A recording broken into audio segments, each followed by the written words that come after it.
Hey everybody, this is Muffin with the Daily Biker Podcast. Just here to let y'all know the opinions and ideas expressed in this show are those of the hosts and their guests, not to be confused with their partners and sponsors. Now, let's get it on.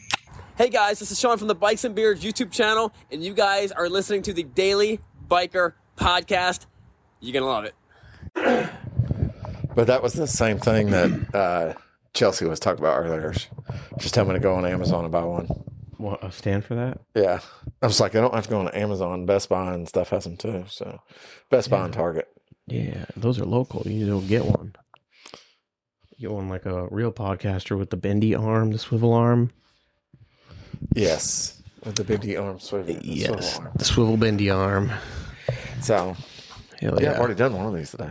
Yeah, that was kind of going to be my first question is what was yours and what was Chelsea's favorite collab that Harley's done so far? So far for me,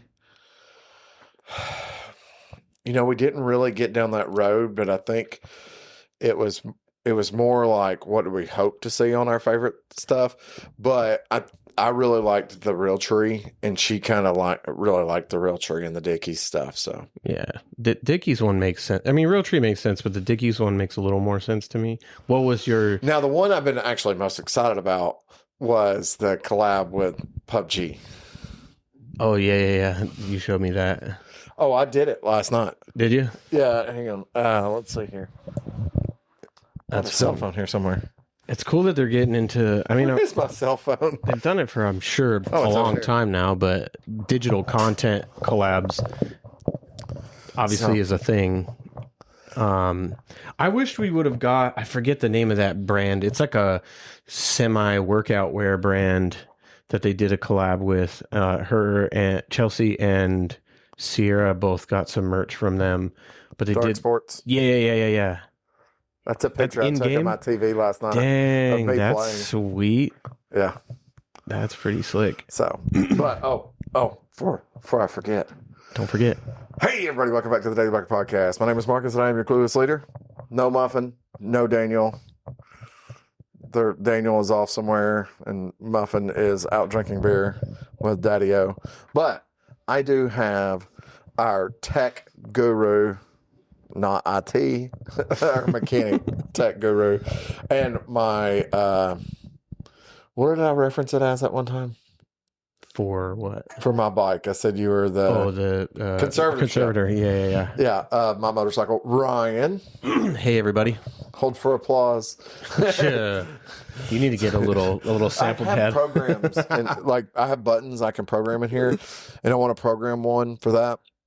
But this will also do phone calls. I don't know if I told you. You did, yes. So I can route phone calls through it. And what I want to do with routing the phone calls is program in a button that sounds like will you accept a collect call, and then from the Parisian type thing. Yeah. That would be funny. But I want to do it this is him like Silverdale Jail. Do you accept a collect call? No one will know Silverdale Jail, but Daniel said we should do it as Brushy Mountain State Penitentiary. Yeah, there you go. So or Alcatraz. Yeah. Find something. This is the Shawshank prison. Yeah. So but anyways, so you and I, we have a pretty good time and get excited over some of the little stuff that people don't see with technology when it comes to stuff that's happening on motorcycles or tools that are coming out. For sure. Just the littlest things sometimes. It was the conversation you and I had just the other day about the piece that is designed to help keep bagger dual exhaust in line. It's a little bracket. Yep. It's something you don't think about, but it's that's a super cool thought. Yep. If you got extended bags, keeps it from burning your bag or rubbing and chafing off your paint and all that stuff. I mean, the more you get into any industry, especially where any sort of art is involved, the littler things start to become the things you pay more attention to. Because anybody can pick out a really cool paint job, and that's a big thing. But then when you really start looking at the little details in the paint, little tiny accessories that most people would overlook, and people like us are like, whoa, you got those little turn signals, or you got that, or whatever, that most people would not even maybe notice. Well, and it's like my blinkers that you did on my bike, the front blinkers. Yeah. People don't realize what they are, or, it didn't take 1,000 man hours of custom work to do that. No. But it wasn't meant for that. Like, they weren't meant to be blinkers, number one. The mounts that they're attached to are not meant for those lights. And those mounts aren't meant for a street light. Right. So, I mean, like you said, it's maybe only one step outside of the box. It's not really a crazy thing. It wasn't anything crazy. It was just a little outward Can this thinking. be done? And you're like, yeah. That's kind of my answer for a lot of things, though, because really anything can be done with enough time and money in a lot of cases, but you just got to be willing to think about it. Maybe get a piece of paper out and draw some stuff, or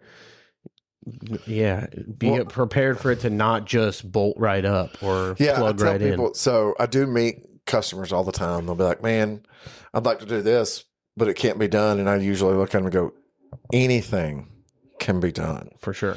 It's just the question comes in of what are you wanting to do and what are you wanting it to look like in the end? Right. Because maybe there's something you want done, but another modification is going to have to be done somewhere.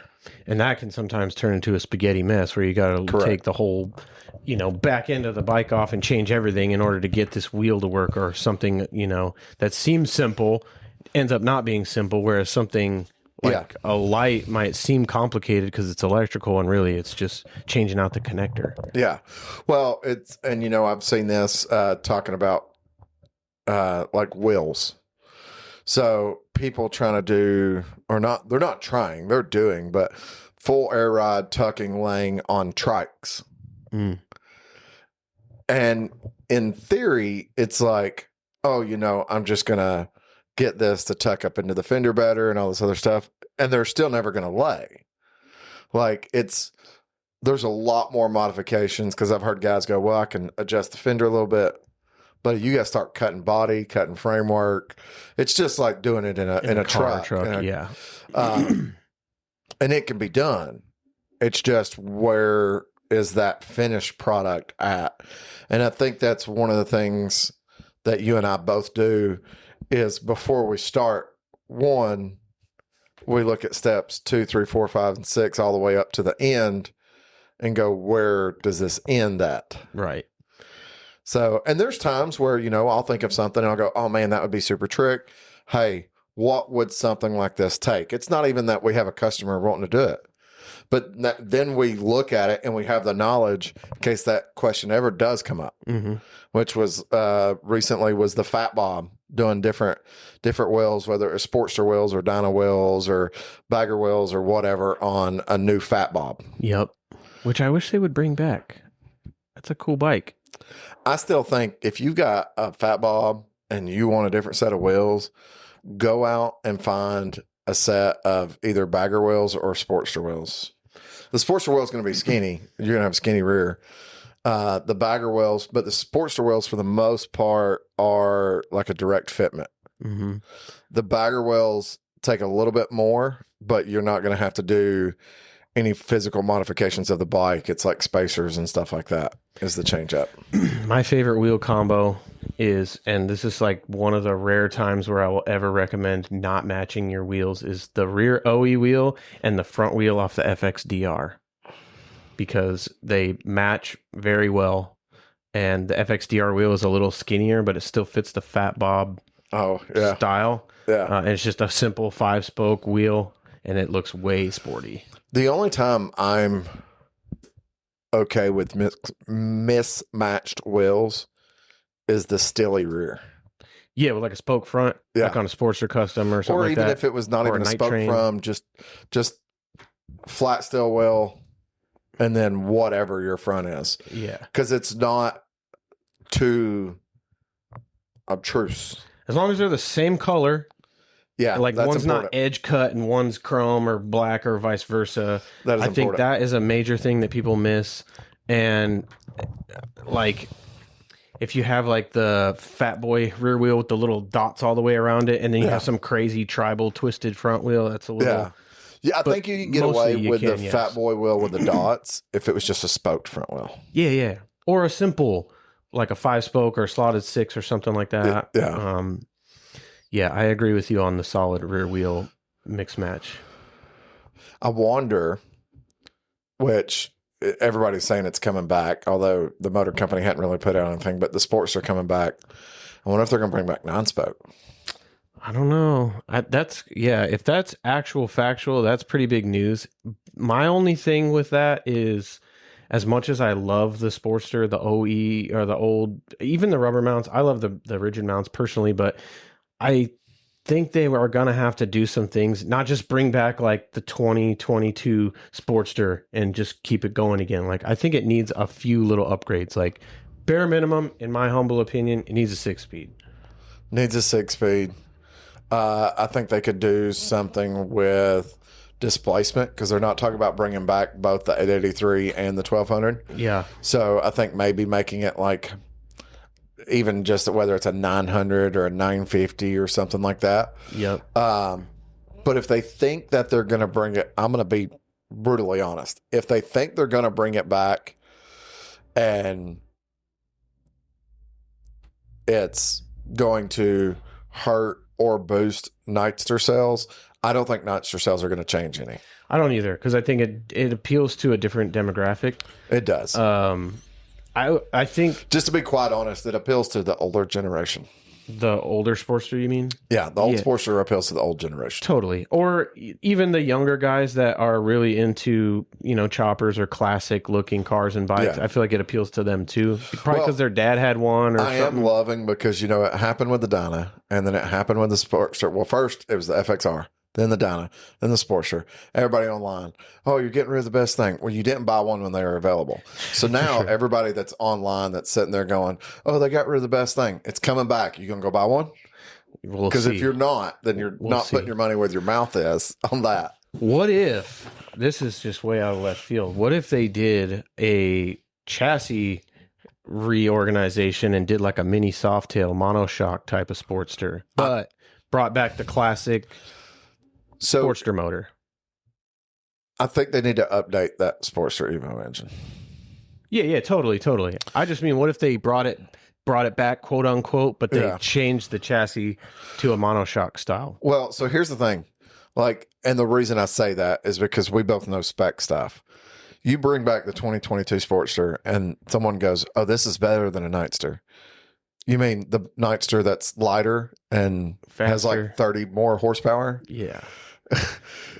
I think you were right in that it boils down to the aesthetics of a classic looking cruiser, like small. But what you're saying cruiser. Though is, making a Softail, essentially a new Softail, but a small displacement Softail, right? Like a 950.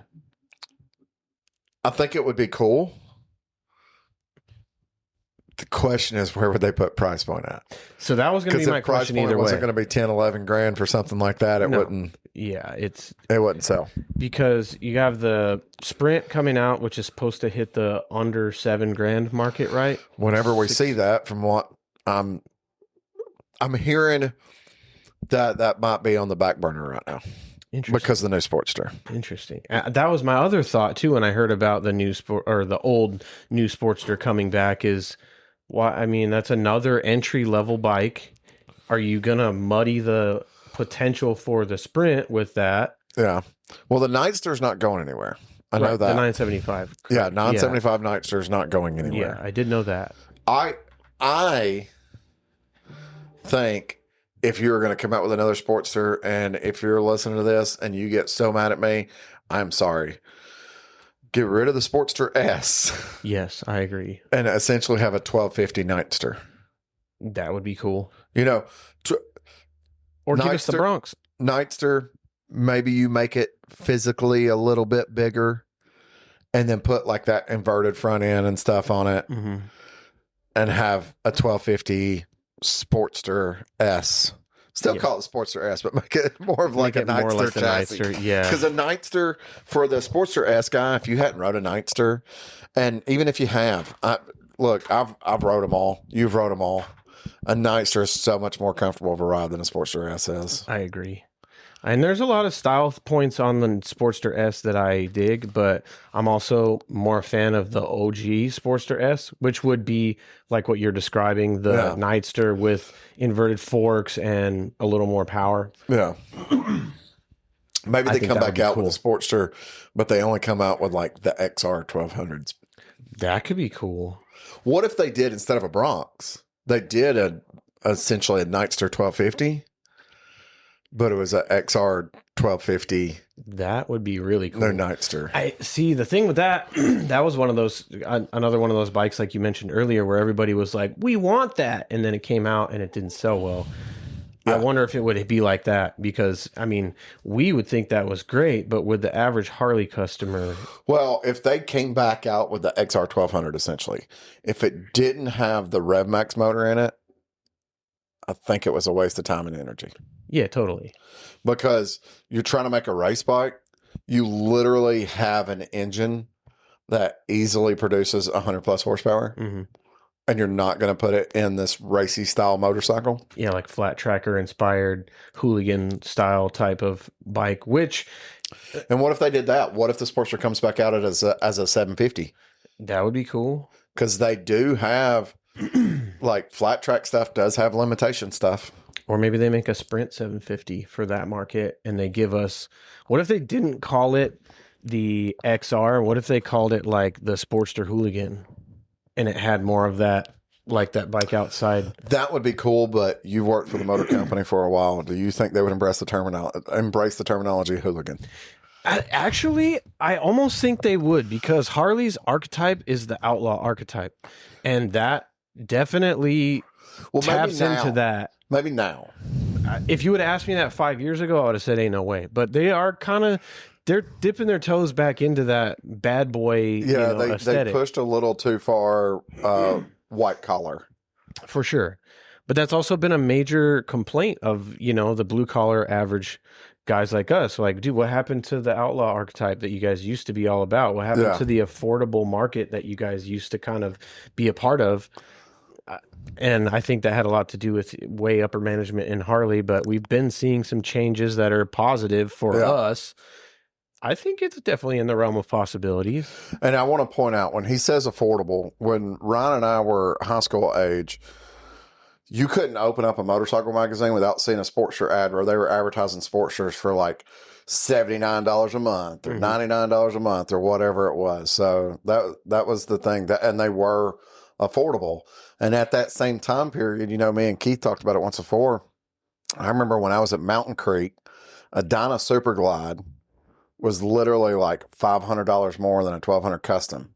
And we didn't sell Super Glides, but we sold every 1200 custom we had.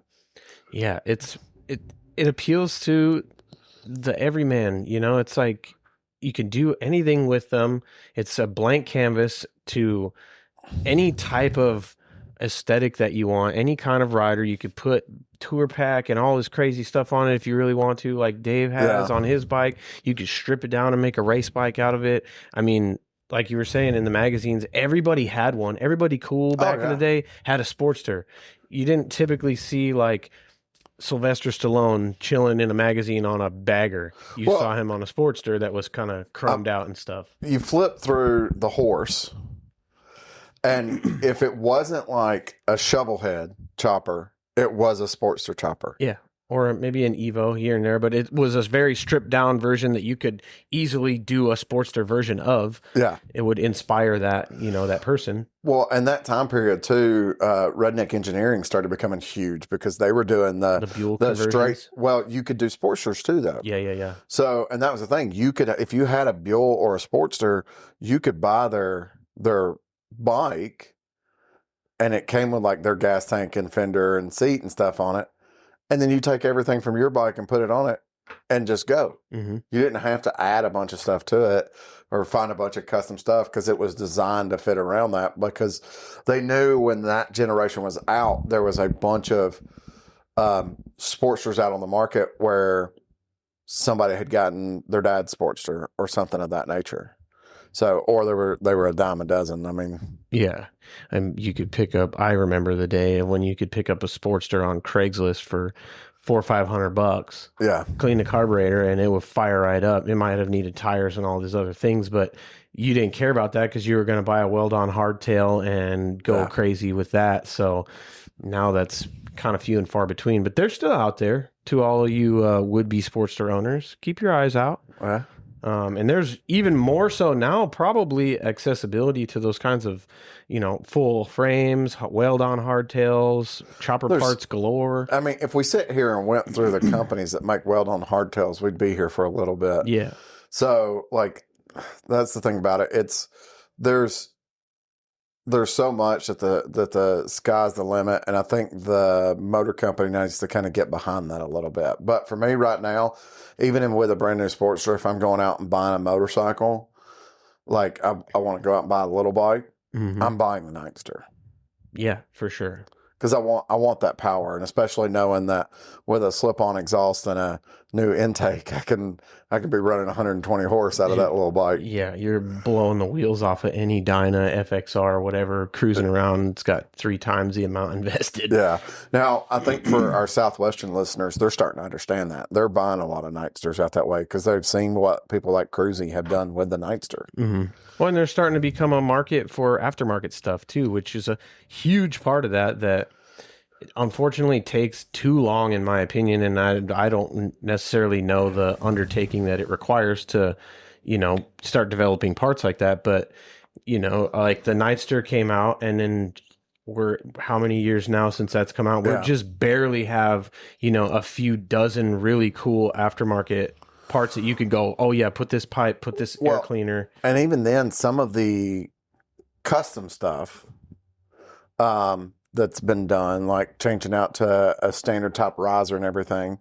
It just took someone looking at it and going, oh, this is a very minimal adjustment, so I can run regular risers and stuff like that instead of having to do a bunch of stuff. Now, I haven't seen anything going on power-wise. Like, I haven't seen anybody doing 1250 top ends on a Nightster 975 or something like that. But the other thing was people have started figuring out that the RevMax motor is basically Legos. So, like when FXR division had came out with their intake manifold for the Pan America, they were only advertising it for the Pan America. But now if you go on their website, it says RevMax, Pan America Sportster S Nightster 975. There's very minimal differences. Yeah. So, but I think what helped push that really was the hooligan racing. Yes. So Super Hooligan Racing, because those guys were buying Pan Americas off the show floor and figuring out what they could do and get all this sorted out to have that motorcycle. For sure. Well, that was kind of one of the the key points that they were trying to make when they were really pushing those bikes is how modular they were intended to be with the stressed member engine chassis. You could take the whole back end off and put whatever back end on you wanted, but your average guy's not going to go home and just start fabbing a whole tail section. They want something they can bolt on that's ready to go, that comes with a seat and a tail and all that stuff. And I think if that stuff was readily available, we would see a lot more customization in that field.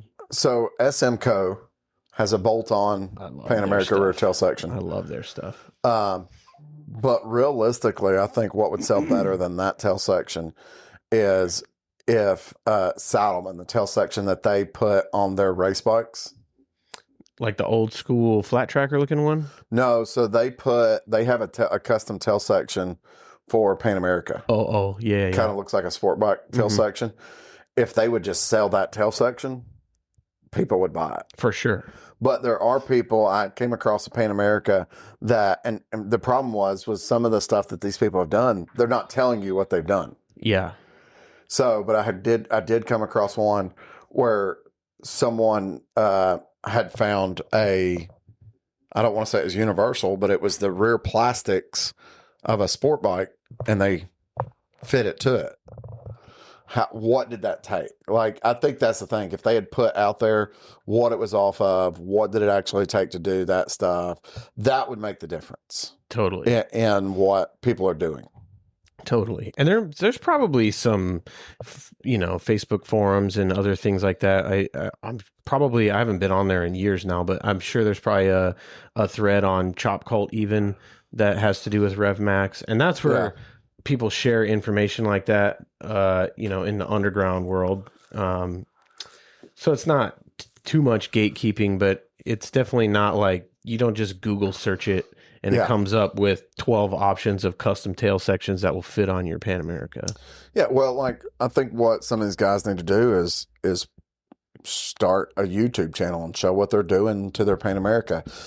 Like, if you have a Pan America and you're listening to this and you are doing some custom stuff to it and you're like, well, nobody's going to watch my YouTube channel. There are people out there searching for that stuff. For sure. So for sure. You just do it, It's definitely not going to get seen if you don't do it. I mean, and would it be, wouldn't you feel cool if 500 people watched your channel and started doing what you're doing and then you made some impact at least? Well, and that's like with this podcast, because, Daniel Muffin and I talk all the time about, we don't consider ourselves a big podcast. But then I talk to other podcasters and we talk about download content and all that other stuff. And they're like, dude, you're huge. And I'm like, problem is I'm putting myself and comparing myself to podcasts that have millions of downloads. For sure. And I know I'm not the same. And even then, it's like, you hear these podcasts and they have all these ads and they're making money from it. But I've never chased that either. So, like, I don't make any money off the podcast. But the opportunity is there. Yeah. And I'm sure people want to see it. But even as little as we feel it is, we do still see the impact of what it has. We meet listeners that talk about it. Stuff we're doing, we start seeing popping up on other podcasts, the segments, like when we're doing Chop Ride Sale, and then all of a sudden we start seeing another podcast doing something extremely similar to it 6 months after we started that. And it's like, could they have had an original thought? Yes. Did they have an original thought? I don't know. But the information's out there. And when I met someone that was associated with that podcast, they knew my podcast. So and it's that's like, cool, Yeah. And I didn't hate. Spreading the culture around. I didn't hate and go, oh, what, you're copying about? No. Okay. It actually, if you stole it from me, cool. That actually fluffs my ego a little bit, because it's like, oh, we're doing something because that podcast is what I would have considered a much larger podcast, but they're done. They don't even do it no more. So I'm like, what happened? Who knows? So, and here you are carrying on. Yeah, it is funny though, the messages that I get from people that say they love listening to the podcast because we sound like them. Dude, I was just gonna say, I don't think that there needs to be like every single podcast has to have 1 million listeners. Just like every town doesn't need to be a big city. Your podcast is like the small town. Chattanooga. It's like the small town of podcasts. There's definitely space for that. There's people who move from big cities to come to small towns. Just like I'm sure there's people who give up on listening to maybe say Joe Rogan to go listen to somebody who has similar viewpoints, but is not maybe manipulated by all the money and all the things, Well, for me with that stuff, it's not how big, it's the ease of listening. Yeah. And I think that's one of the things when I do hear from people going, I like listening because you sound like us. I don't think they're talking about my Southern accent. I think they're talking about the way that they have those conversations with their friends about bikes. Yeah. They feel like they are truly listening to a conversation between two people. Yeah, totally. And not just, oh, here, we're interviewing this guy today, and we're going down the technical aspects of that stuff. And don't get me wrong, we've went down technical aspects, and we've talked history, but we've had fun with it. Yeah. I was talking to one of my friends earlier about an episode. It was in the 150s, but it was the Indian drinking game.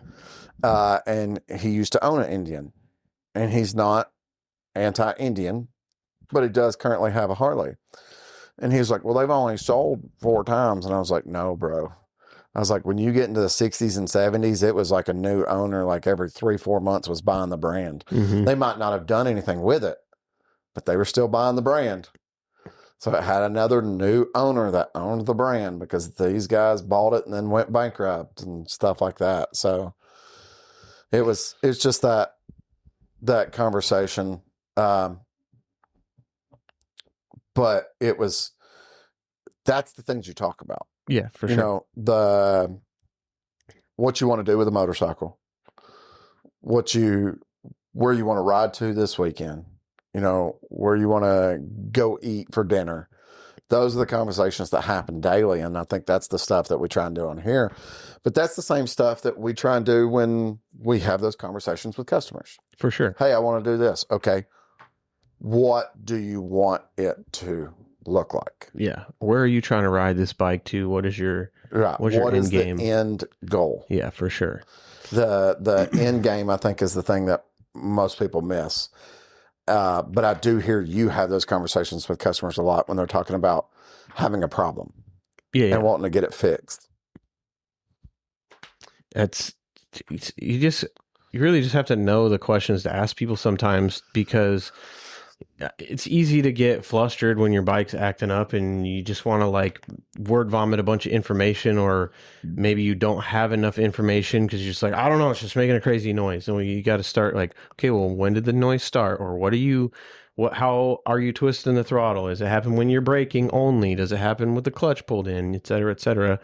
Then I don't have to spend 4 hours trying to figure all that stuff out myself and charge you 4 hours worth of time when you could just give me that information in question form. Yeah, I think usually when I'm having a problem and I come to you, I'm like, when I'm doing this is what's happening. Yeah. This is how long it's been going on. This was the situation. This is now what's happening, and it's happening only at XYZ scenario. And those are super helpful points to pay attention to. So next time you take your bike in somewhere because it's having issues, just try to keep that in the back of your mind. How hard were you hitting the pedal, or how hard were you hitting the brakes, or what gear were you in, yada, yada. It's definitely will save you some time and money and headaches. And I try and do that.